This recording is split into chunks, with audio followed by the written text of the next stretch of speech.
నమస్తే, welcome to Indian political league. నా పేరు స్వప్న.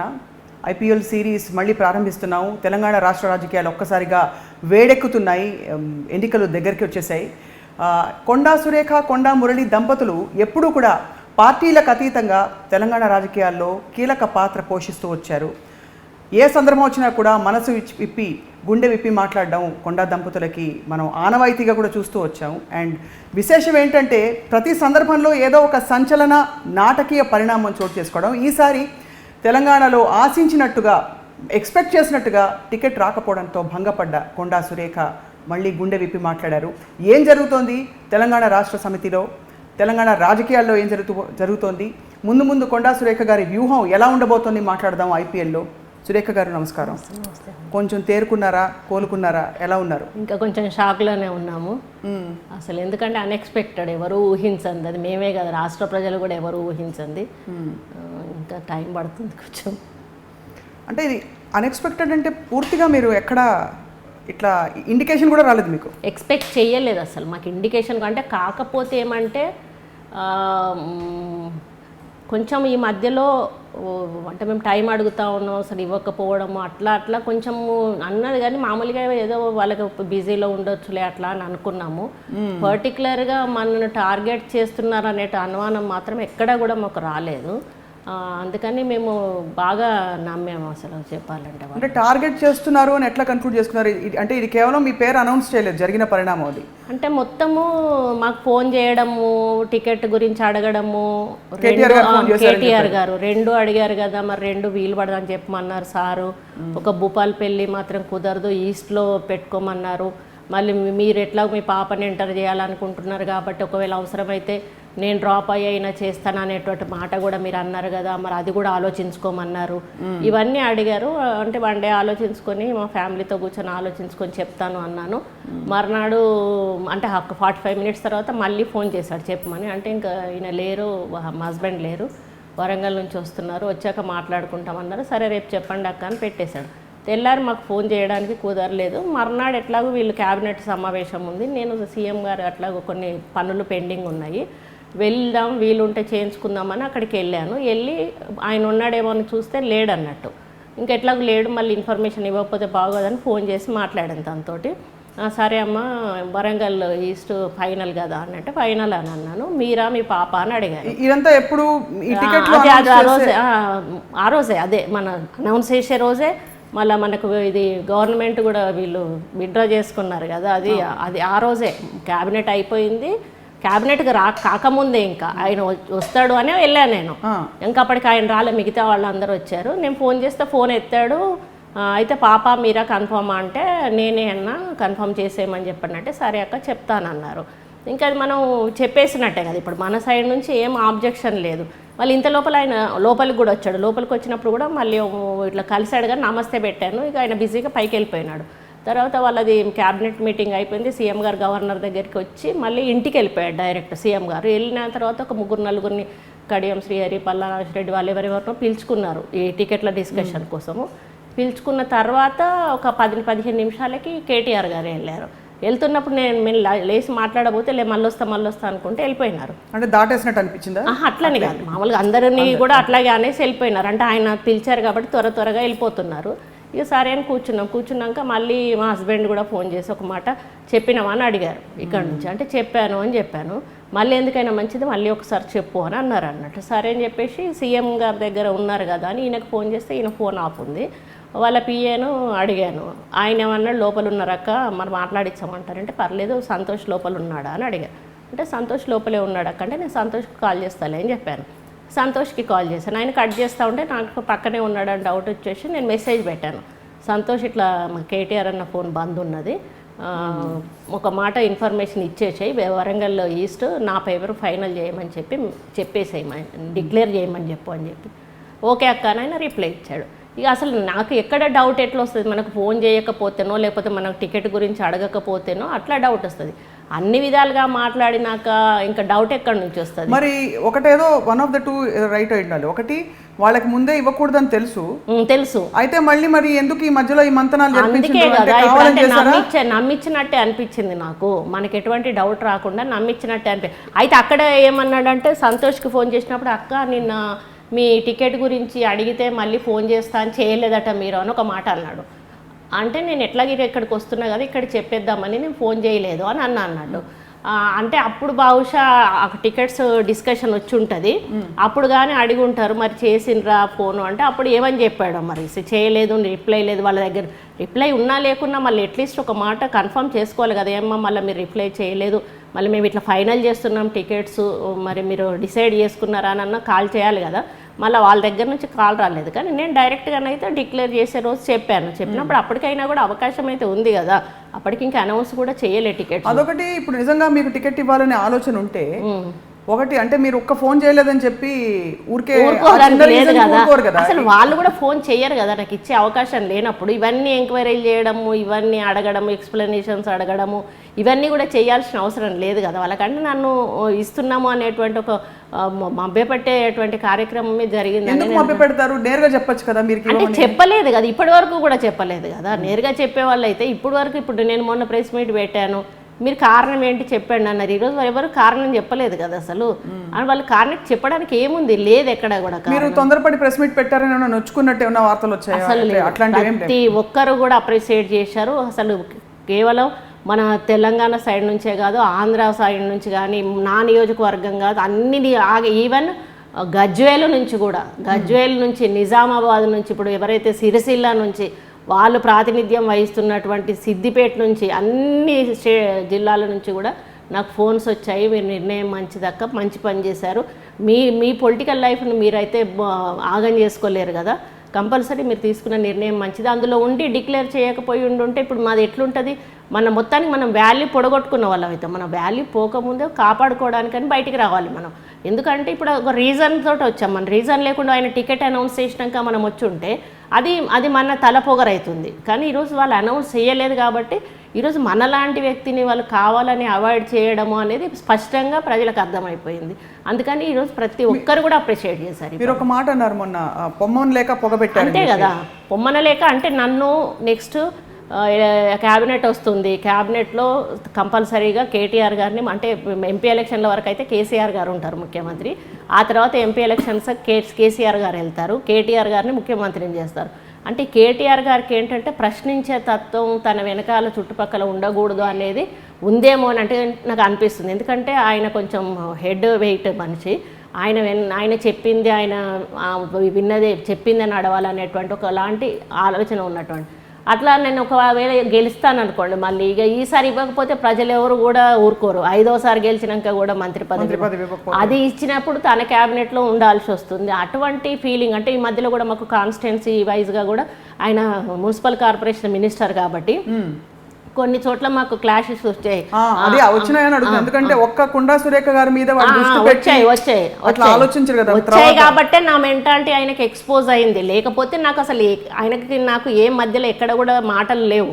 మామూలుగా ఒక ఇష్యూలో మాకు వరంగల్ ఈస్ట్ లో ఓసిటీ అనేటువంటిది ప్లేస్ ఉంటుంది, ఆ ప్లేస్ ఓపెన్ ప్లేస్ అన్నట్టు. అక్కడ ప్రతిసారి కూడా దసరా ఉత్సవం కూడా ప్లేస్, అది దసరా ఉత్సవాలు అవన్నీ కూడా పెద్ద ఎత్తున జరుగుతాయి. అసలు ఇక అక్కడ వేరే ఓపెన్ ప్లేస్ అంటూ వరంగల్ ఏరియాలో లేనే లేదు.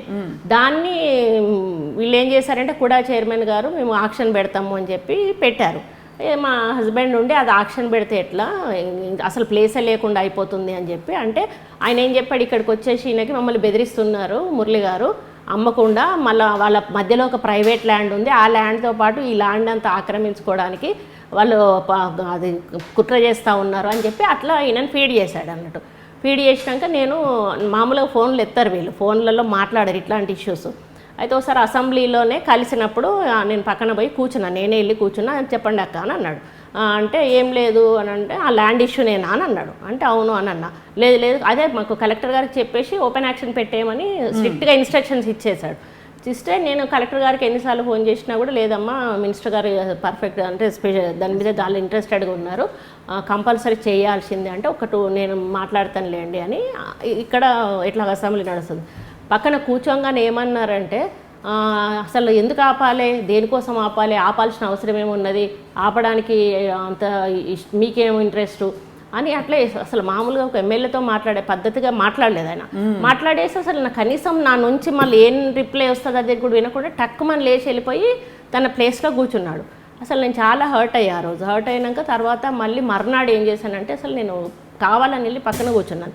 కూర్చొని నేను అన్నాను, ఏంటన్నా ఇది కరెక్ట్ అనిపిస్తుందా మీకు, అసలు మీరు ఏం తెలుసుకొని మీరు నన్ను ఆ విధంగా మాట్లాడాల్సి వచ్చింది, జరిగిన విషయం ఏంటి, వాళ్ళు ఏం ఫీడ్బ్యాక్ ఇచ్చారు, మీరు వాస్తవాలు తెలుసుకున్నారు, అసలు అక్కడ మీరు అనుకుంటున్నారు మేము కబ్జా పెట్టడానికి ఇట్లా అది చేసి ఉంటామని మీరు అనుకుంటున్నారు, కానీ ఎవరైతే ఆ మధ్యలో ఉన్నటువంటి వ్యక్తి ఉన్నాడో ఆ వ్యక్తి ప్రైవేట్ అతన్ని మేము పోలీస్ స్టేషన్లో పెట్టించాము. ఆయన చుట్టుపక్కల ల్యాండ్ ఆక్రమించుకోవడానికి ట్రై చేస్తే మేము పోలీస్ స్టేషన్లో పెట్టించాము 2 సార్లు. మీరు కావాలంటే తెలుసుకోండి, ఆ ల్యాండ్ను కాపాడడానికి మేము ప్రయత్నం చేస్తూ ఉంటే మీరు ఈ విధంగా చెప్పడం అయితే కరెక్ట్ కాదన్న. ఇంకోటి అన్నాను, మీరు ఎదిగే లీడరు మీరు ఈ విధంగా ఎవరో చెప్పిన మాటలు పట్టుకొని ఒక సీనియర్ ఎమ్మెల్యేని ఒక లేడీని పట్టుకొని మీరు ఈ విధంగా మాట్లాడడం కరెక్ట్ కాదు. నిన్న మీ బిహేవియర్ నాకు నచ్చలేదు, నేను చాలా హర్ట్ అయ్యాను. ఇక ముందైనా కూడా ఇట్లాంటివి చేసేటప్పుడు కొంచెం వెనుక ముందు తెలుసుకొని మంచి చెడు తెలుసుకొని మాట్లాడండి అన్న అని అక్కడ ఒకటి అన్న. అదొకటి. తర్వాత మళ్ళీ మా కాన్స్టిట్యున్సీలో మామూలుగా డెవలప్మెంటల్ వర్క్స్ ఏమన్నా ఉంటే పెట్టండి పెద్ద ఎత్తున అని చెప్పేసి కలెక్టర్ గారు ఫోన్ వచ్చిందట. పెడదాం మేడం అంటే సరే అని చెప్పేసి నేనే హైదరాబాదు తెలంగాణ భవన్కి వెళ్ళి ఆయనతో టైం తీసుకున్నాను. అక్కడ వయసులో ఎవరో కలుస్తున్నారు, ఆయన ప్రోగ్రామ్ ఉందని వాళ్ళ పిఏ చెప్తే నేను డైరెక్ట్ అక్కడికి వెళ్ళిపోయాను. అక్కడ టైం ఇచ్చాడు, 1/2 అవర్ 45 మినిట్స్ కూర్చున్నాము. మొత్తం కాన్స్టిట్యున్సీలో జరిగే గొడవలన్నీ చెప్పాను. ఇట్లా ఎవరో అంటే వేరే వాళ్ళని నేనే ఎగేశాడు, అంటే 4-5 అంటే సారయ్య ఎక్స్ మినిస్టర్ ఆయన మా కాన్స్టిట్యున్సీలో నా మీద ఓడిపోయిన అతన్ని ఆయనని జాయిన్ చేసుకున్నారు. ఇప్పుడు గుండు సుధారా అని చెప్పి ఆమె నాకు వ్యతిరేకం చేసింది, ఆమెను జాయిన్ చేసుకున్నారు. ఇక ఇప్పుడు మేయర్ని బాగా ఎంకరేజ్ చేసి మేయర్ కూడా ఆయన ఇష్టం ఉన్నట్టుగా బయటకు వచ్చి స్టేట్మెంట్స్ ఇవ్వడం, అట్లా నాకే టికెట్ ఇస్తా అన్నాడు కేటీఆర్ అని ఇట్లా చెప్పుకోవడం జరుగుతుంటే నేను స్ట్రేట్గా అడిగా, మరి ఇట్లా జరుగుతుందన్న మీ పేరు చెప్తున్నారు అంటే నా పేరు చెప్తే మాత్రం పెద్దసారి వింటాడాక నేను చెప్తే ఇస్తారా అని అన్నాడు. మరి అట్లాంటప్పుడు ఆయన వాళ్ళని పిలిచి కనీసం కన్విన్స్ చేయాలి కదా. ఇదంతా పోనీ కానీ భూపాలపల్లి విషయం చెప్పండి, అసలు భూపాలపల్లి ఏం జరుగుతుంది అని అన్నాడు. ఏం జరుగుతుందన్న అక్కడైతే ఆయన గెలవడం అనంట. సారు కొంచెం నారాజు ఉన్నాడు, మీరు ఎక్కడ స్టేట్మెంట్ ఇచ్చారట ఇట్లా ఓడిపోతారని చెప్పేసి మన ఎమ్మెల్యే గారు ఇట్లా అనడం కరెక్ట్ కాదు కదా అని అన్నారు. అంటే ఇట్లా ప్రెస్ వాళ్ళు అడిగారన్నా, మరి ఇట్లా ఆయనకు తగ్గిపోయింది అంటే వాస్తవం ఉన్నది చెప్పినా వాళ్ళ పిల్లల మీద ఇట్లా వ్యతిరేకత ఉంది, అది ఆయన మీద ఎఫెక్ట్ పడుతుందని చెప్పానన్న. అంటే ఇంకా ముందు వెళ్ళకండి అట్లా అంటే సరే మంచిది నాదేముంది అక్క అన్న, కాకపోతే మా క్యాడర్ని అక్కడ ఇబ్బంది పెడుతున్నారు, మా క్యాడర్ని కేసులు పెట్టిస్తున్నారు, కొట్టుతున్నారు. అంటే స్థానికంగా జరగబోయే ఎన్నికల్లో ఓడిపోతారని చెప్పారు మీరు? అదే లేదు, అంటే ఆయనే ఎమ్మెల్యే సీట్లోనే ఆయన గెలవడం కష్టం అనేటువంటి మాట ప్రెస్ వాళ్ళు అడిగితే చెప్పాను నేను. అది నచ్చలేదు, చెప్పకూడదు కదా అని అన్నారు సీఎం గారు అని అన్నారు.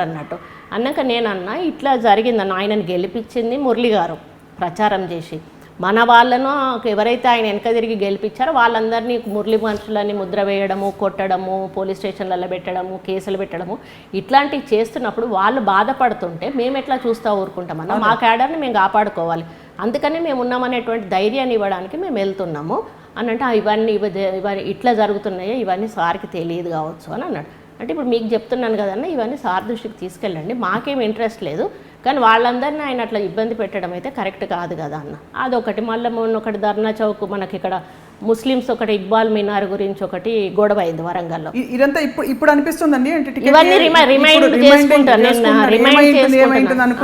అంటే ఆయన కారణాలు ఏంటి అంటే ఇవన్నీ కూడా మనసులో పడుంటాయేమో అని నాకు అనిపిస్తుంది. కానీ నాకు ఒక డౌట్ అడుగుతాను చూడండి, ఇప్పుడు ఒకవేళ నిజంగానే మీరు ఎక్కడ మళ్ళీ గెలిస్తే ఈసారి మీకు మంత్రి పదవి ఇచ్చి మళ్ళీ మీరు ఒక స్ట్రాంగ్ ఫోర్స్గా తయారయ్యి క్లాషెస్ వస్తాయని వాళ్ళు ఫీల్ అయితే కేటీఆర్ గారి ద్వారానే మీకు ఎందుకు ఆ మాట కబురు అంపుతారు? భూపాలపల్లి ఓకేనా, అదోకేనా, ఇదోకేనా? ఆయన కబురు అంపలేదు, నేను వెళ్ళి కలవడానికి అంటే కరెక్టే, అది కరెక్టే. వేరే వాళ్ళు చేయించదు కదా, ఊరికే మొదలు పెట్టాలంటే ఆయనే వాడుకుని చేయరు కదా. సో ఇది ఆలోచించారా? ఒకవేళ గ్యాప్ వచ్చిందేమో, మిస్అండర్స్టాండింగ్ వచ్చిందేమో, అట్లాంటి ఏమీ ఆలోచన లేదు, రాలేదు. ఎందుకంటే ఆయన అందరికి ఆయనే చేస్తున్నాడు, ప్రతి ఒక్కరికి ఆయనే చేస్తున్నాడు, ప్రతి నియోజకవర్గం నుంచి ఆయనే పిలుచుకుంటున్నాడు. వేరే మా వరంగల్లోనే డోర్నకల్ నియోజకవర్గంలో ఇద్దరు ముగ్గురు అంటే రెడ్డి నాయక్ గారు వాళ్ళ కూతురు సత్యవతి వీళ్ళ ముగ్గురిని కూడా పిలుచుకొని కూర్చోబెట్టి సముదాయించారంట. అదే నేను అనుకున్నా మరి వాళ్ళని సముదాయించినప్పుడు నా నియోజకవర్గంలో సమస్య చెప్పినప్పుడు నా నియోజకవర్గం కూడా సముదాయించి చెప్పాలి కదా. ఒక ఫోన్లో చెప్పేసేసి నువ్వు వచ్చి టికెట్ తీసుకొని వెళ్ళిపోనంటే అది ఎంతవరకు బాగుంటుంది. నేను అదే సంతోష్ తోటి ఫోన్లో ఆ రోజు కూడా అంతకుముందు అంటే వెనక రెండోసారి చేసేదానికంటే ముందు సంతోష్తో మాట్లాడా. సంతోష్ ఇట్లా అంటే ఫోన్ చేయలేదు అంటున్నావు నువ్వు, అసలు అది చేసే పద్ధతి కరెక్ట్ కాదు కదా.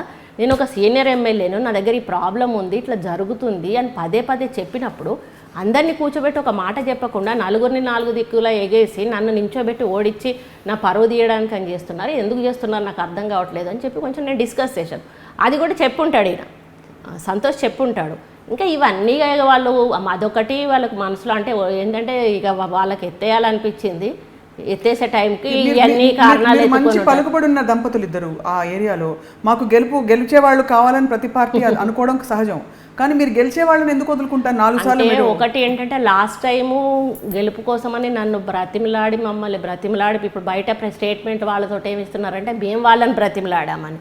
మేము బ్రతిమలాడితే పర్కాల కోసం బ్రతిమలాడుకుంటాం కానీ వరంగల్ ఈస్ట్ కోసం బ్రతిమలాడుకోం కదా. మాకు 30 ఏళ్ళ నుంచి మేము ఎంటున్న నియోజకవర్గం కోసం ఎత్తుకుంటాం కానీ కొత్త నియోజకవర్గం కోసం మేము ఎందుకు ఎత్తుకుంటాం. ఈరోజు వాళ్ళు పిలిచి కొత్త నియోజకవర్గంలో నిలబెట్టడానికి మమ్మల్ని పిలిచారు. ఎందుకు మీరు గెలుస్తారని అక్కడ మాజీ మంత్రి ఉన్నాడు, ఆయన ఓడగొట్టాలంటే మీరు మాత్రమే ఓడగొట్టగలరు అని చెప్పేసి నించోబెట్టి మేము లోపలికి ఆయన దగ్గరికి మాట్లాడడానికి వెళ్ళినప్పుడు కూడా ఒక ½ అన్ అవర్ కూడా డిస్కషన్ చేసాము. వద్దన్నా మేము వదిలిపెట్టలేమన్నా అంటే కూడా లేదమ్మా మీరు ఇక్కడే నించోండి, మీకు అక్కడ ఏమి ఇబ్బంది లేకుండా నేను చూసుకుంటా అని అన్నీ మాట్లాడాడు ఆయన. అక్కడ నించోబెట్టారు. ఇప్పుడు ఏంటంటే వాళ్ళకు బాగా కాన్ఫిడెన్స్ వచ్చింది. ఎవరున్నా ఎవరు లేకపోయినా కూడా మేము బాగా సీట్లు 100 సీట్ల పైన గెలుచుకుంటాం కాబట్టి ఈ మొక్కదిపోకే మాకేం నష్టం ఉంది అనేటువంటి ఒక ఫీలింగ్ వాళ్ళకి వచ్చి ఉంటుందని నేను అనుకుంటా ఉన్నాను.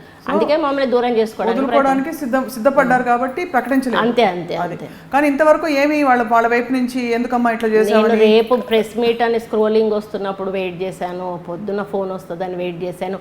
మర్చిపోయాను 105 లిస్ట్ అవుట్ అయినాక కూడా నేను ముగ్గురికి ఫోన్ చేశాను. కేటీఆర్కి చేశాను, ఎత్తలే ఎవరు ముగ్గురు ఎత్తలే. సంతోష్ ఎత్తలే, కేటీఆర్ ఎత్తలే, హరీష్ రావు ఎత్తలే.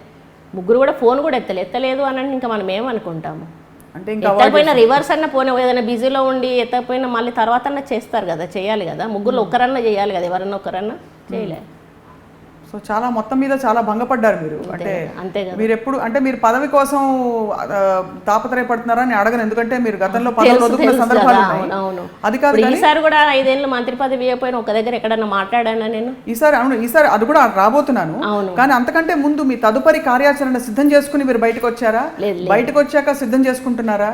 ఎవరెవరు అంటే లాస్ట్ టైం కూడా మాకు అట్లనే జరిగింది. ఇండిపెండెంట్ గా వేద్దాం అనుకున్నప్పుడే వీళ్ళు పిలిచారు.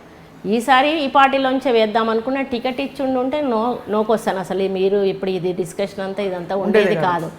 కానీ వాళ్ళు రిజెక్ట్ చేశారు కాబట్టి ఈరోజు మేము బయటికి రావాలి. ఎంత రాకపోతే అది మాకు ఆత్మాభిమానం దెబ్బతిన్నట్టే. ఇప్పుడు మేము మమ్మల్ని అవమానపరిచినా కూడా అక్కడ ఉండడము అనేది చాలా ఇబ్బందికరమైనటువంటి విషయం. మొదలు రాజకీయాల్లో మనల్ని మనం గౌరవంగా ఉంచుకోవాల్సిన అవసరం ఉంది. అందుకని బయటకు వచ్చి ఇప్పుడు లెటర్ అయితే వచ్చాము, రేపు మళ్ళీ ఒక బహిరంగ లేఖ రాయబోతున్నాము. ఇప్పటి వరకు మాకు పార్టీ నుంచి సమాధానం రాలేదు. నేను వేసిన ఏ క్వశ్చన్కు కూడా వాళ్ళ దగ్గర ఆన్సర్ లేదు. ముఖ్యమంత్రి గారిని కలిసి ఎందుకండి కలవడం ఎందుకు? ఇంత లేదు, ఇంత తీవ్ర స్థాయిలో ఉన్న తర్వాత ఇంకా కలవడం కూడా వేస్ట్ కదా. ఇక మనకి ఆ ఫీలింగ్ వచ్చేసిద్ది అంతే, ఇంకా పోయే అవసరం లేదు. రేపు మాత్రం బహిరంగంగా ఒక లేఖ రాస్తాము. ఈ వినాయక చవితి అన్ని రోజులు కూడా మేము ఏ కార్యక్రమాలు తీసుకోము. మాకు ఇది ఈ పండుగ కొంచెం మంచిది అంటే ఏదన్నా ఒక ఇన్సిడెన్సెస్ అయితే అందుకని 9 days కూడా మేము దూరంగా ఉంటాం ప్రజలకు. కానీ ఈ 9 days తర్వాత బాధపడినట్టున్నారు అంటే లోపల ఫీలింగ్ ఉన్నది కదా. జరిగిన డిసప్పాయింట్మెంటా లేకపోతే జరిగిన తీరా జరిగిన విధానం కరెక్ట్ కాదు. ఒకవేళ మీకు ఇవ్వాల్సి లేకుంటే పిలుచుకొని మేము ఇవ్వదలుచుకోలేదు, ఈ కారణంతో ఇవ్వట్లేదు అని చెప్పొచ్చు కదా మీరు. నా తప్పేంటో లేకుండా ఏదో మీ ఇష్టానుసారంగా ఆ రోజు మీరే పిలుచుకుంటారు, టికెట్ ఇస్తారు, నాకు కాన్స్టిట్యున్సీ కానీ కాన్స్టిట్యున్సీలో నించోబెడతారు. నాకు సంబంధం లేని కాన్స్టిట్యున్సీలో మీ అవసరానికి నించోబెట్టుకున్నారు. ఈరోజు మళ్ళీ ఏ కారణం లేకుండా ఎందుకు నన్ను పక్కన పెట్టేశారు? ఒక మాట చెప్పండి సురేఖ గారు, ఇది విశ్లేషకులు అడుగుతున్న ప్రశ్న. మీరు కుటుంబంలో 3 టికెట్లు అడిగారని లేదు, వాళ్ళు మాకు జాయిన్ అయినప్పుడు ఆయన హామీ ఇచ్చింది, నాకు ఎమ్మెల్యే టికెట్ ఇస్తా అన్నారు, మా హస్బెండ్కి ఎమ్మెల్సీ ఇస్తా అన్నారు, నాకు మంత్రి పదవి ఇస్తా అన్నారు. అంటే నాకు ఆ 3 పదవులే కదా అవి, ఆ 3 ఒకటైతే నాకు ఇవ్వలేదు కదా, మంత్రి పదవి ఇవ్వలేదు. దానికి బదులు మేము 2వ టికెట్ అడిగాము. 2వ టికెట్ కూడా అడగలేదండి. పార్టీ పరంగా ఇట్లా ఎదురుగా కూర్చొని మేము ఎవరిని అడగలేదు, అసలు మేము అడిగిన సందర్భమే లేదు. బయట మీడియా పరంగా నేను మాట్లాడిన మాటలు వాళ్ళ దృష్టికి పోయినాయి అంతేగాని, అది కూడా నేను మీడియాలో చెప్పేది కూడా ఎట్లా చెప్పానంటే, అక్కడ ప్రజలు మా పాపను కోరుకుంటున్నారు, రావాలని ఇష్టపడుతున్నారు. ఒకవేళ మీరు సిట్టింగ్ ఎమ్మెల్యే మధుసూదనాచారికి ఇవ్వొద్దని డిసైడ్ అయినప్పుడు ఒక 4 ఆస్పిరెంట్లు ఉంటే అందులో మా పాప కూడా ఒక ఆస్పిరెంట్ ఉంటుంది, మీరు ఏదైతే వెరిఫై సర్వేలు చేపిస్తారో సర్వేల ప్రకారమే మీరు ఇవ్వండి అని చెప్పా. అంతేగాని మీరు మధుసూదనాచారిని తీసేసి మా పాపకి ఇవ్వండి కూడా నేను ప్రెస్ మీడియా పరంగా అడగలేదు. మీడియా పరంగానే అది కూడా మీకుండే స్థానిక ప్రాబల్యం వల్ల, మీకుండే బలమైన ఆలోచనలు, మీ ఇండిపెండెంట్ విధానం వల్ల ఎక్కడైనా ఇది ఒక అసమ్మతి సగగా తయారవుతుంది మన ఈ వ్యవహారం అంతా కూడా అనే ఒక ఆలోచన కానీ భావన కానీ అధినేతకి కలిగించే విధంగా ఏమైనా జరిగాయి? లేదు. అంటే వీళ్ళది ఇండిపెండెంట్గా ఇంకొక వేరుకుంపటి అవడానికి అన్ని ఎట్లా చేస్తాం? వేరుకుంపటి ఇప్పుడు వేరుకుంపటి చేయాలంటే ఒక లీడర్షిప్ ఉండాలి. ఫ్యామిలీ అంతా కలిసే ఉన్నాక మేము వేరుకుంపటి పెట్టి వేరే వాళ్ళని ఎట్లా తీసుకెళ్తాం? ఇప్పుడు మేమైతే మా వెనకాల 10 మంది ఎమ్మెల్యేలను తీసుకుపోలేం కదా, అట్లా జరిగే ఛాన్సే లేదు కదా. సో ఇది పూర్తిగా కేవలం జరిగిన చిన్న ఇన్సిడెంట్స్ మీరు చెప్పారు, అది తర్వాత మీకు ఇప్పుడు మీ అవసరం వాళ్ళకి లేదని అంతే, అది కూడా అనుకోని ఉంచవచ్చు వాళ్ళు. అంతే, వాళ్ళకి ఒక ఈగోయిజం ఉంది అంతే. ఇప్పుడు మేము గెలుస్తాం కళ్ళు మూసుకొని ప్రజలు మాకు బాగా ఓట్లు వేస్తారు అనేటువంటి ఒక మైఫిల్లో ఉన్నారు వాళ్ళు. ఇప్పుడు ఈ 4 సంవత్సరాల్లో ఈ కొన్ని సంవత్సరాల్లో మీకైన ఇంటరాక్షన్ ముఖ్యమంత్రి గారితో ఎప్పుడు మీరు అడిగే అవకాశం రాలేదా? అడగలే అసలు మంత్రి పదవి గురించి కానీ, అంటే అసలు అవకాశం వచ్చిందా? అడగలే అసలు, నేను ఎప్పుడూ అడగలే. ఆయనే 1-2 సందర్భాల్లో అన్నాడు, ఎప్పుడన్నా కూర్చొని ఎప్పుడన్నా అనుకోకుండా కలిసి కూర్చున్నప్పుడు, ఇస్తా అమ్మా ఇస్తా, నీకు తప్పకుండా న్యాయం చేస్తా అట్లా అన్నాడు. పర్లేదన్నా అని అట్లా అనేవి వదిలేసేవాళ్ళం, కానీ మీరు ఎందుకు ఇవ్వరు అనేది పట్టుబట్టినటువంటి సందర్భం అయితే లేదు. ఎట్లా ఉండేది ఆయనతో వ్యవహార శైలి అంతే మొత్తం? అంటే ఆయన మంచిగా ఉండేవారా లేకపోతే? బాగానే ఉండేవారు, కలిస్తే బాగానే మాట్లాడేవారు, కలవడమే కష్టం అంతే. కలిసారంటే ఎంతసేపు అయినా కూడా కూర్చునే వాళ్ళు, మాట్లాడేవాళ్ళు. మేము ఒక్కరం కాదు, 10 మంది కూర్చున్నా కూడా 10 మందిని గంట కానీ 2 గంటలు కానీ కూర్చోబెట్టి మాట్లాడుతూనే ఉండేవాళ్ళు. అట్లా అని మీరు ఎందుకున్నారు లేండి వెళ్ళిపోండి అట్లా మాట్లాడడం అనేది ఏం లేదు, కానీ కలవడమే కొంచెం కష్టంగా ఉండేది ఆయన. ఇంత పెద్ద అంటే ఒక సంచలనంగా ఏర్పడిన తెలంగాణ రాష్ట్ర సమితి వీళ్ళ ప్రభుత్వం ఎక్కడ మహిళల జాడ లేకపోగా మీ వంటి బలమైన మహిళ ఉండి కూడా ఎందుకు నాకు ఇవ్వట్లేదనే ఆలోచన మీకు కలిగి ఉంటుంది కదా, ఎందువల్ల అని మీ అంచనా, మీ అనాలిసిస్ ఏంటి చెప్పండి? అంటే నాకు తెలిసినంత వరకు రేపు అంటే మంత్రివర్గ ప్రమాణ స్వీకారం అనగా నైటు మా జిల్లా వాళ్ళందరూ కూడా వెళ్ళి మా మీద ఏదో కొంచెం అంటే చెప్పితే ఆపారనేది తెలుసు. కానీ మేము జాయిన్ అయ్యే రోజు కూడా చెప్పాము, అన్న మా మీద ఇట్లా వ్యతిరేకత చెప్పేవాళ్ళు చాలామంది ఉంటారు, అది దయచేసి నమ్మకండి. రాజశేఖర రెడ్డి గారి దగ్గర కూడా అదే పనిగా చెప్పేవాళ్ళు. అంటే లేదమ్మా అట్లాంటిది నమ్మం. తర్వాత చాలా రోజుల తర్వాత మేము అసలు వెళ్ళడం మానేస్తే మళ్ళీ ఒక రోజు ఎప్పుడో పిలిపించుకున్నారు, ఒక 1 ఇయర్కి అట్లా మంత్రివర్గం అయిపోయినాక. అప్పుడు కూర్చోబెట్టుకొని చెప్పారన్నట్టు, ఇట్లా జరిగింది, తప్పు జరిగింది, ఏదో ఒకటి న్యాయం చేస్తాలేండి అని అట్లా చెప్పారు. అంతే తప్పితే మేము ఎప్పుడు కూడా మళ్ళీ ఎందుకు చేయలేదు అనేటువంటి మాట అడగలేదు. చైర్మన్ తీసుకోమన్నారు, ఏదన్నా తీసుకోమంటే స్టేట్ చైర్మన్ అంటే నాకు అవసరం లేదు, వద్దు అని చెప్పాను, నాకు ఇంట్రెస్ట్ లేదని చెప్పాను. అంటే అది ఇది అయ్యే వరకు అది తీసుకోండి అన్నట్టుగా ఏదైనా చేసేవరకు మళ్ళీ అది ఇచ్చినాక మనకు ఇది ఇచ్చేసాం కదా అని అంటారు, అది అవుతుంది కాదు. దాంతో మనకు వచ్చేది కూడా ఎక్స్పెక్ట్ చేశారు మీరు, అంటే ఏ మంత్రి పదవి ఇస్తే బాగుండేదని మీరు, అంటే సమర్థవంతంగా మీరు నిర్వర్తించడానికి అట్లా ఏమన్నా? నాకు ఏది ఇచ్చినా కూడా నేను చేయగలను. మంత్రి పదవి చేశారు. అవును, నాకు అట్లేం లేదు. నాకు సబ్జెక్ట్ ఏదైనా కూడా త్వరగా నేను గ్రహించగలుగుతాను, ఏదైనా కూడా నేను వాటి మీద నిర్ణయాలు కూడా తీసుకోగలుగుతాను. నాకు అంత పవర్ ఉందనేది నాకైతే విశ్వాసం. సో ఇంత జరుగుతున్న క్రమంలో మీ వారు మురళి గారు మీకు ఏం సలహా ఇచ్చారు? ఎలా మీకు అంటే ముఖ్యంగా ఈ ఎపిసోడ్లో మా ఆయనను బాగా అప్రిషియేట్ చేయాలి. ఎందుకంటే మా ఆయన మామూలుగా చాలా ఇట్లాంటి వాటిలలో వెంటనే డిసప్పాయింట్ అవ్వడం కానీ, కొంచెము ఇరిటేట్ అవ్వడం కానీ అట్లాంటివి చేస్తూ ఉంటారు. ఈ పార్టీలో ఉన్నాం కాబట్టి ఈ 4 సంవత్సరాలు కూడా ఆయన అసలు ఏమాత్రం కూడా ఆవేశానికి లోను కాకుండా చాలా ప్రశాంతంగా ఏమీ మాట్లాడకుండా ఉన్నటువంటి వ్యక్తిగా ఉండిపోయినాడు. అది కొంతమందికి ఎదుటి వాళ్ళకు కూడా అసలు కొండమురళి ఇంకోసారిలాగా మారిపోయాడు అనేటువంటి ఫీల్ని కలిగించే విధంగా ఆయన ఉన్నాడు నిజంగా చెప్పాలంటే.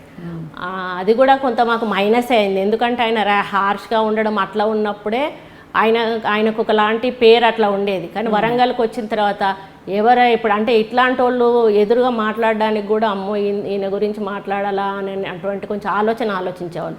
కానీ ఇప్పుడు ఎవరు పడితే వాళ్ళు కూడా మాట్లాడేటువంటి అవకాశం ఈ పార్టీ చేయబట్టి వచ్చింది. ఎందుకంటారు అంటే మనమేం మాట్లాడతలేం కదా, మనం ఏది పడితే అది మాట్లాడి ఉండే వాళ్ళకు కొంత భయం ఉంటుంది. మనం మాట్లాడమే మానేసాం కదా, మాట్లాడడం మానేసిన వాళ్ళకి ఎదుటి వాళ్ళకి అవకాశం ఇచ్చినట్టు. అంటే బాగా క్వైట్ అయితే అయిపోయారు. చాలా మంది అడుగుతుంటే అవును నవ్వి ఊరుకునేదాన్ని. ఏం చెప్తాం, ఈ పరిస్థితి అంతా మేము ఎక్స్ప్లెయిన్ చేయలేం కదా, మనకు స్వాతంత్రం లేదనేది చెప్పలేం కదా. ఆంక్షలు అయితే ఉండేవి, ఆంక్షలు అంటే వాళ్ళు వద్దు అనేవాళ్ళు కాదు, కానీ మాట్లాడితే ఏం జరుగుద్దో అనేటువంటి ఒక అభద్రతాభావం అంతే ఉంటుంది. అది మాత్రం పార్టీలో ఉందంటారు అంతేగా. సో చాలా అంటే ఒక్కసారిగా మొత్తం మీరు ఎక్స్పెక్ట్ చేసి ఇంకా పోటీ చేయబోతున్నాను అని అనుకుంటున్న టైంలో ఇలాంటి పరిణామాలు మళ్ళీ అంటే ఇప్పుడు టికెట్ ఇచ్చిన ఈ 4 సంవత్సరాలు ఇదే పరిస్థితి ఉండేది. 5 సంవత్సరాలు అది వాళ్ళు ఇవ్వకపోవడము. నేను ఈరోజు నా వాయిస్ విన్న తర్వాత అసలు ఒక్కొక్కరు అసలు మామూలుగా ఎన్ని ఫోన్స్ అంటే అసలు ఆ ఫోన్స్ ఏంటక్క మీరు ఇంత పవర్ ఉండి ఇంత వాక్చాతుర్యం ఉండి మీరు ఆ పార్టీలో ఇన్ని రోజులు ఎట్లా ఉన్నారు, ఎట్లా ఉండగలిగారు అని ఈ విధంగా. మళ్ళీ వాళ్ళ ప్రచారం కూడా ఎట్లా చేస్తున్నారు, వాళ్ళు చేసి మేము ఆల్రెడీ కాంగ్రెస్ వాళ్ళతో మాట్లాడుకున్నాము అంటే నేను అదే అంటున్నా, కాంగ్రెస్ వాళ్ళతో మాట్లాడుకొని ఉంటే మీరు ఆధారాలు బయట పెట్టొచ్చు కదా.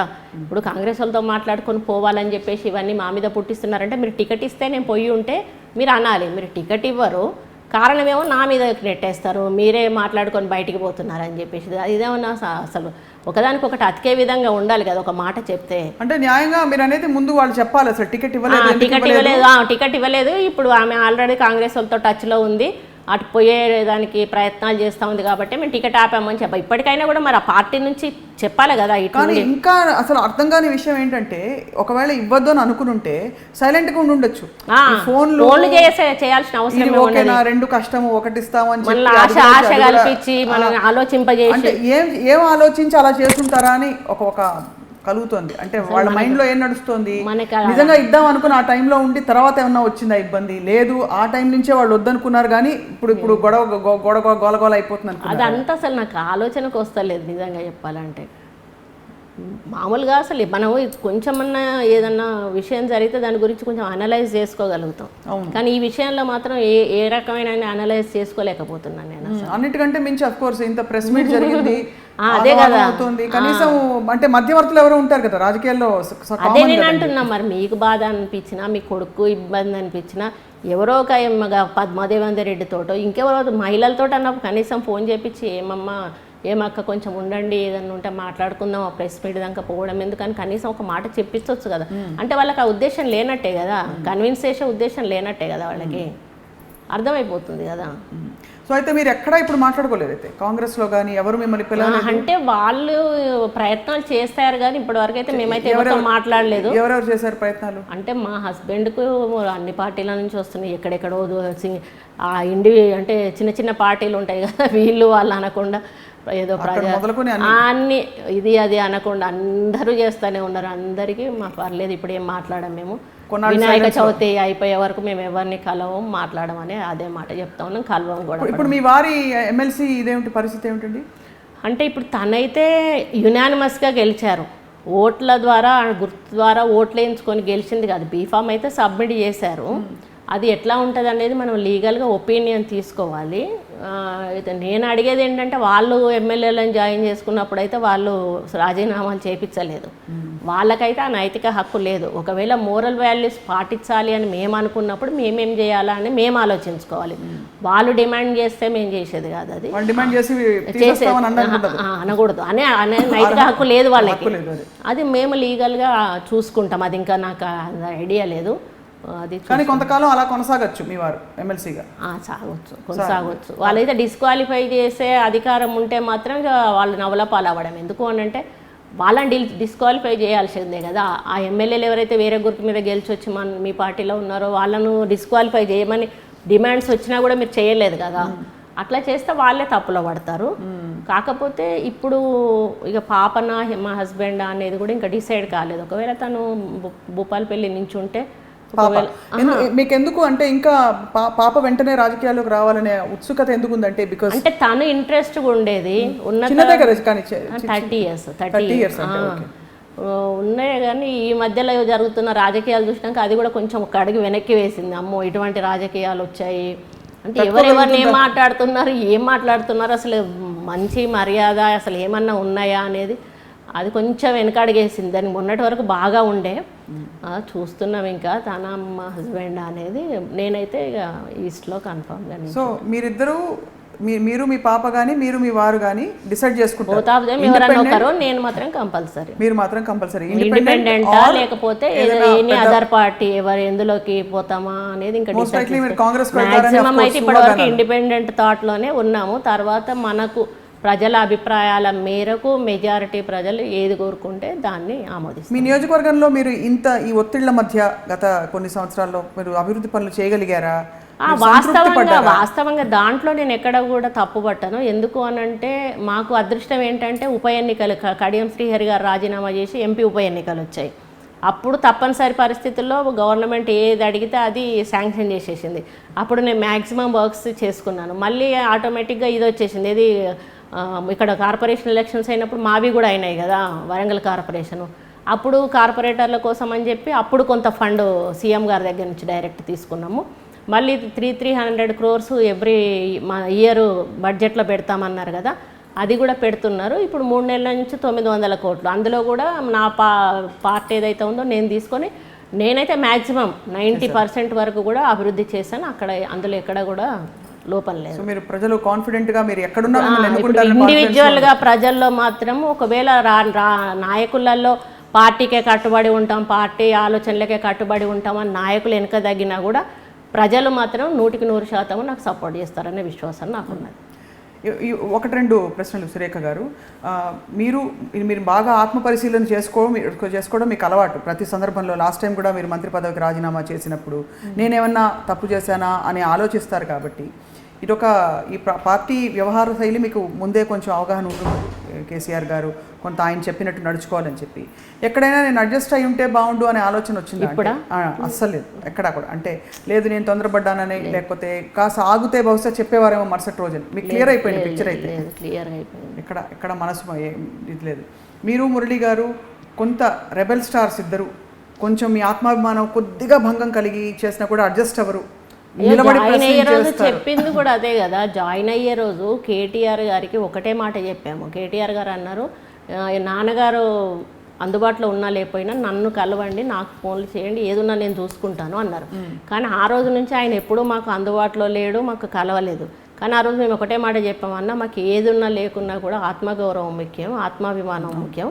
ఈ రెండింటికి ఎక్కడ భంగం కలిగినా కూడా మేమైతే ఊరుకోమని ఇదే మాట ఆయనతో మాట్లాడిన రోజు కూడా అన్నా. ఎక్కడైతే తెలంగాణ భవన్లో మాట్లాడినో ఆ రోజు కూడా అన్నాను, నేను ఏదైతే అన్నానో అదే రిపీట్ అవుతుందన్నా, ఇది కూడా ఒకసారి మీరు ఆలోచించుకోండి అన్నా. ఇప్పుడు అదే జరిగింది. వాళ్ళు ఇప్పుడు ఎట్లుందంటే మెడబట్టి బయటికి గెంటలేక గెంటినంత పని చేశారు. అంతే, గెంటడం ఒకటే తక్కువ అన్నట్టే కదా. ఇప్పుడు మీరు ఇవ్వలేదు అంటే నువ్వేం చేసుకో అంటే వాళ్ళ నన్ను ఏమనుకున్నారా అనేది ఒకటి నాకు అర్థం కాలేదు. అట్లా చేస్తే నోరు మూసుకొని పడి ఉంటుంది అనుకున్నారా, ఏమనుకున్నారు అని నాకు అర్థం కాలేదు. ఎందుకంటే పోయినా పర్లేదు అంటే పోయినా కూడా నోరు మూసుకొని పోం కదా. ఇంత అన్యాయం చేసినాక ఎందుకు నోరు మూసుకొని పోతాము? ఏం చెయ్యదు, బయటికి పోయి ఏం చేయలేదు అనుకున్నారా, లేకపోతే అందులోనే నోరు మూసుకొని పడి ఉంటుంది అనుకున్నారా, నాకు అర్థం కాలేదు. ఇప్పుడు మీరు బయటకు వచ్చారు కాబట్టి పరిస్థితులు ఎన్నికల వాతావరణం వచ్చేసింది కాబట్టి మీ అంచనాలు ఎలా ఉన్నాయి? అంటే ఈ ప్రభుత్వ పనితీరుకి మీరు ప్రభుత్వ పనితీరు అనేది అంటే అందులో 2 రకాలుగా ఉన్నాయి. ప్రభుత్వం పని చేయడానికి ప్రయత్నం చేసింది, చేయలేదు అనను. అన్నీ సక్సెస్ కావు ప్రభుత్వ ప్రయత్నాలన్నీ కూడా. ఇప్పుడు మొన్న సభతోటి చాలా బాగా మైనస్ వచ్చింది జనాలలో. ప్రగతి నివేదన సభ చాలా గ్రాఫ్ పడిపోయింది. ఎందుకంటే అంత పెద్ద ఎత్తున చేస్తామని చెప్పి జనాలను ఇబ్బంది పెట్టి అక్కడ దాకా తరలిచ్చిన తర్వాత ప్రజలకు ఏం మెసేజ్ ఇచ్చాడు అనేది ఒకటి బాగా పోయింది. అక్కడ ఏదో వరాల జల్లులు కురిపిస్తాడు అని ఎంప్లాయీస్ ఎక్స్పెక్ట్ చేశారు, అన్ఎంప్లాయీస్ ఎక్స్పెక్ట్ చేశారు, ప్రజలు కూడా ఇంకా మాకేమన్నా సంక్షేమ పథకాలు చేస్తారని ఎక్స్పెక్ట్ చేస్తారు. అది చాలా ఫ్లాప్ అయిపోయింది. అదొకటి జరిగింది. ప్లస్ ఈ రైతు బంధు పథకం ఒకటి కూడా నాకు అది అంటే ఎందుకు నచ్చలేదు అంటే అది చేయాల్సిన పథకమే, కానీ ఎకరం అరెకరం ఉన్న రైతుకు ఇస్తారు, 100 ఎకరాలు ఉన్న రైతుకు కూడా ఇస్తున్నారు. మీరు 100 ఎకరాలు ఉన్న రైతుకు 4 లక్షలు వస్తాయి, అరెకరం ఉన్న రైతుకు 2000 వస్తాయి. నేను అన్నాను 5 ఎకరాలో 4 ఎకరాలో కట్ ఆఫ్, 10 ఎకరాలో కట్ ఆఫ్ పెట్టేసి అంతవరకు ఉన్న రైతులకు ఇచ్చి మిగతా వాళ్ళకి ఈ పథకం వర్తించదు అంటే వాళ్ళకు పెట్టిన డబ్బు కూడా వీళ్ళకి 4000 ఇచ్చే చోట 5000, 6000 ఇంకొక 1000, 2000 ఎక్కువ ఇచ్చి ఉండుంటే అది ఇంకా మంచిగా ఉండేది కదా. ఇంకొక స్కీమ్ ఒకటి ఉంది, జ్యోతిరావు పూలే అని చెప్పేసి ఒకటి ఉంటుంది. ఆ జ్యోతిరావు పూలే స్కీమ్లో 20 lakhs అన్నట్టు. అది 20 lakhs బయట దేశాలలో పోయి చదువుకోవడానికి. ఒక వ్యక్తికి మీరు 20 లక్షలు పెట్టి బయట దేశంలో చదివిపిస్తే ఆ పిల్లోళ్ళు అబ్బాయో అమ్మాయో అక్కడే జాబ్ చూసుకుంటారు, వాళ్ళు అక్కడే సెటిల్ అయిపోతారు. వాళ్ళు ఇక్కడ మన తెలంగాణకు మళ్ళీ ఏమి ఇస్తారు, వెనక్కి ఏమి ఇవ్వలేరు కదా. ఆ 20 లక్షలు ఇక్కడే పెడితే నిరుపేదలకు ఏదన్నా ఇంకొక కార్యక్రమం చేసి 1 లక్ష ఇచ్చే కాడ కళ్యాణ లక్ష్మి ఇంకొక 10,000, 20,000 వాళ్ళకి ఎక్కువ ఇచ్చి ఉంటే అది ఒక బాగుంటది కదా. ఇట్లా కొంత ఇప్పుడు అవసరం లేదు. ఇవన్నీ మీరు ఓకల్గా చెప్పేవారంటే అంటే పథకాల విషయంలో ఎప్పుడు చెప్పే అంటే మామూలుగా మేము ఎమ్మెల్యేలం ఎప్పుడైనా కూర్చున్నప్పుడు జనరల్గా డిస్కస్ చేసేదాన్ని, కానీ మంత్రులతో కానీ సీఎం గారితో కానీ రాజశేఖర రెడ్డి గారు ఉన్నప్పుడు అట్లా ఓపెన్గా మేము డిస్కస్ చేసేవాళ్ళం, కానీ ఈ పార్టీలో ఎప్పుడు కూడా అట్లా డిస్కస్ చేసిన సందర్భాలు ఎట్లా ఉండదండి ఇప్పుడు వాతావరణం? ఇప్పుడు కూడా అంత తలుచుకుంటారు రాజశేఖర రెడ్డి గారిని అంటే కంపారిజన్ గుర్తొస్తుంది కదా. ఇప్పుడు మనం ఒక ముఖ్యమంత్రిని ఈయన ఈ విధంగా చేసినప్పుడు ఆయన అట్లా చేసేవాడే. ఇప్పుడు ఆయన ఏమన్నా అంటే ఆంధ్ర ఆయన అట్లా అని తీస్తారు, కానీ అప్పుడు ఆంధ్రప్రదేశ్ ముఖ్యమంత్రిగా ఉన్నప్పుడు ఆయన ఎట్లా ఉండేవాడు, మేము అందరం కలిసి ఎమ్మెల్యేలుగా ఉన్నప్పుడు ఒక ముఖ్యమంత్రి అనేవాడు ఎట్లున్నాడో చూసాము. ఈవెన్ చంద్రబాబు నాయుడును కూడా చూసాము. ఆయన కూడా రెస్పెక్ట్గా మేము వెళ్ళంగానే రిసీవ్ చేసుకునేవాడు, రిప్రజెంటేషన్ తీసుకునేవాడు, సరే అంత అలా ఊపేవాడు. పని అవ్వడం అవ్వకపోవడం తర్వాత మొదలు ఎమ్మెల్యేలను కలవాలి, రిప్రజెంటేషన్ తీసుకోవాలి, దాన్ని ప్రభుత్వ పరంగా ఏదన్నా యాక్షన్ ఉంటే తీసుకోవాలి. అట్లాంటివి కూడా చాలా వరకు ఇక్కడ జరగలేదు వాస్తవంగా. ఇక్కడ ఆ ప్రజాస్వామ్యం లేదు, డెమోక్రసీ లేదు. మళ్ళీ ప్రజలను కలిసేది కూడా ఎక్కడ లేదు కదండి. ఇప్పుడు ప్రజలను ముఖ్యమంత్రిని ప్రజలు స్వయంగా రాజశేఖర రెడ్డి గారు ఉన్నప్పుడు రోజుకు 2,000 మంది అయినా కలిసేవాళ్ళు ఆయనని. ఇట్లా వరుసగా నించుంటే ఫస్ట్ ప్రజలను కలిసిన తర్వాతనే ఆయన ఈ డెలిగేట్స్ ఎవరైనా ఉంటే వాళ్ళ దగ్గరికి వచ్చేవాళ్ళు.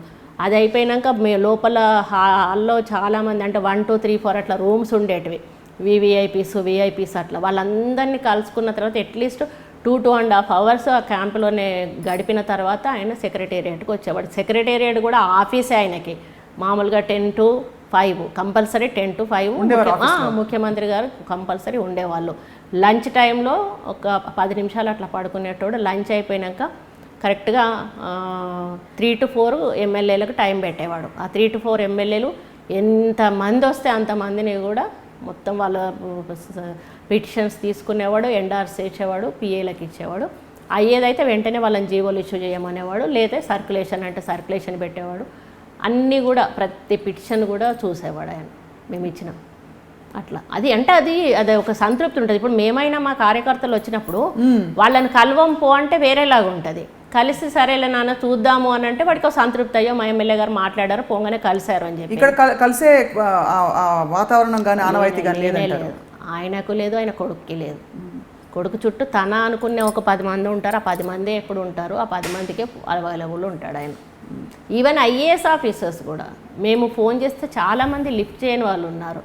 లిఫ్ట్ చేయకపోతే మేము మెసేజ్ పెడితే కనీసం మన నెంబర్ లేదు కావచ్చు అని ఐఎమ్ సో అని మెసేజ్ పెడితే కనీసం అలా రిప్లై ఫోన్ చేసిన వాళ్ళు కూడా లేని వాళ్ళు చాలామంది ఉన్నారు, ఫోన్ చేయని వాళ్ళు కూడా. సో మనం వైండప్ చేస్తూ సురేఖ గారు, మీరు జాయిన్ అయినప్పుడు ఏమనుకున్నారు? వాతావరణం ఎట్లా ఉంటుంది అనుకున్నారు? మంచిగా ఉంటుంది, మంచిగా అందరు మాట్లాడతారు, లేకపోతే మంచిగా మనకు ఒక ఇంపార్టెన్స్ వస్తుంది పార్టీలో, లేదు అంటే ఒక కీలకమైన సీనియర్గా ఉంటే ఒక వ్యక్తితో మాట్లాడినప్పుడు అనలైజ్ చేసుకుంటాము. ఇప్పుడు నన్ను మాట్లాడతా మీరు నా ఫీలింగ్స్ను మీరు స్టడీ చేయగలుగుతున్నారు. అట్లాగే ఆయనతో మాట్లాడినప్పుడు కూడా మేము చాలా ఇప్పటికైనా కూడా ఏంటంటే లంచ్ టైంకి పోతే లంచ్ తనతో పాటు కూర్చోబెట్టి చేపించుకుంటారు. అది వేరు.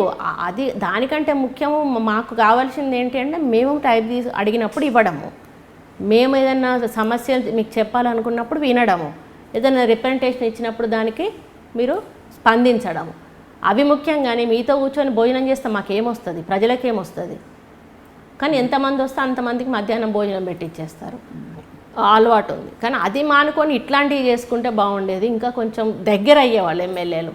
ఇప్పుడు నేనే కాదండి, టీఆర్ఎస్లో ఇప్పుడు ఉన్నటువంటి ప్రజెంట్ ఎమ్మెల్యేలు అందరిలో ఉన్నట్టు మరి భావాలు ఇవి. వాళ్ళు ఎవ్వరు కూడా బయట చెప్పుకోలేదు, మేము షేర్ చేసుకున్నాం. ఇప్పుడు మొదటి ఎవ్వరు చెప్పుకోలేదు.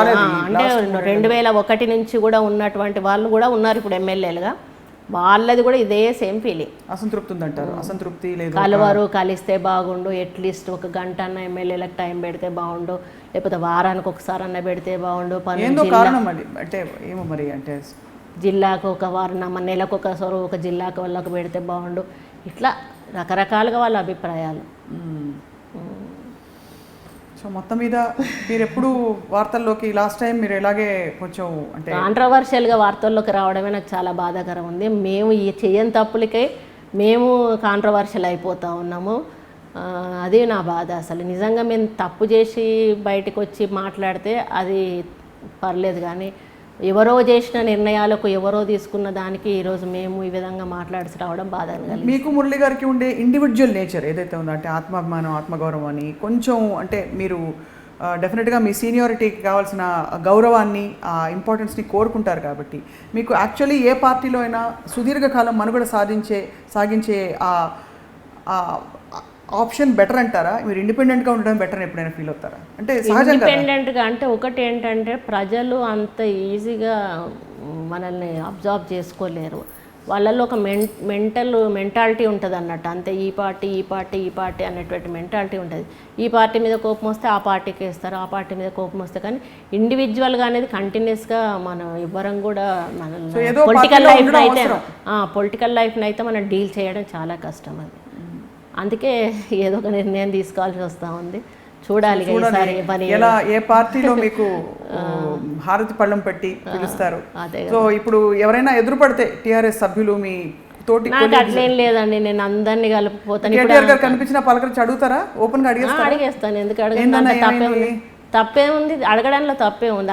అడిగే హక్కు నాకుంది, చెప్పాల్సిన బాధ్యత వాళ్ళకు ఉంది. లేదక్క మీరు తొందరపడ్డారు, కొంచెం ఆగేటుండే, ఏదో ఒకటి అవుతుండే, ముఖ్యమంత్రి గారు సీఎం గారు చేస్తామని అనుకున్నారు, మీరు తొందరపడి అదైనా ఎందుకు చెప్పలేదని అడుగుతుండే కదా. అడుగుతాను కదా, ఫోన్లు ఉన్నాయి కదా, ఫోన్లలో చెప్పొచ్చు కదా.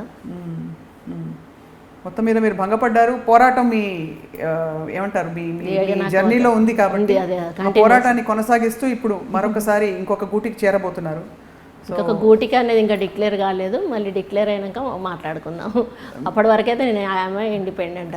ఇండిపెండెంట్ కొండా సురేఖ గారు, కొండా మురళి గారు ఇండిపెండెంట్ దంపతులు. ప్రజలంటే ఇష్టం, మాస్ లీడర్స్గా, మంచి పేరున్న లీడర్స్గా. మాకు ఈ సమయం ఇచ్చి ఐ డ్రీమ్తో మాట్లాడినందుకు ధన్యవాదాలు సురేఖ గారు. నమస్కారం అండి.